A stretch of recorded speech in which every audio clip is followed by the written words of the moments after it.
बिस्मिल्लाहिर्रहमानिर्रहीम अस्सलाम वालेकुम प्यारा दोस्तों, एक नई वीडियो सां गॾु अवांजी ख़िदमत में हाज़िर आहियूं। प्यारा दोस्तों, जीअं त अवांखे असां पहिरीं वीडियो में ॿुधायो त अदाकारा नादिया चन्ना जो ऑपरेशन आहे। अदाकारा नादिया चन्ना जेका अदाकारा शबीरा चन्ना जी धीउ आहे, शबीरा चन्ना सां गॾु उनजो बि एक्सीडेंट थियो, जंहिंमें अदाकारा शबीरा चन्ना इंतकाल करे वई ऐं अदाकारा नादिया चन्ना जी बांह खे फ्रैक्चर थियो हो।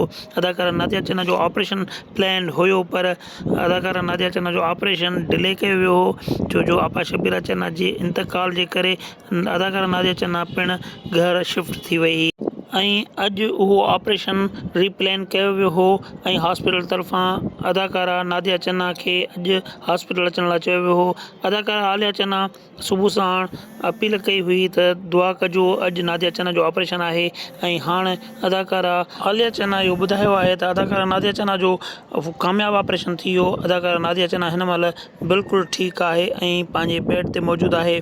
डॉक्टरनि मूजिबि अदाकारा नादिया चन्ना जो बहितरीनु ऑपरेशन थियो आहे ऐं इंशा अल्लाह ताला हू कुझु ॾींहंनि में बिल्कुलु फिट थी वेंदी। बांह जो फ्रैक्चर जेको आहे उहो कंप्लीट सेट थियण में कुझु टाइम लॻंदो, पर अदाकारा नादिया चन्ना कुझु ॾींहंनि में बिल्कुलु फिट थी घर पहुची वेंदी। त पहिरियों दोस्तों, हीअ अॼु जी अपडेट जेका असां अव्हां ताईं पहुचाई, कोशिशि कंदासीं त कंहिं ॿी वीडियो में वरी अव्हां सां मुलाक़ात थिए।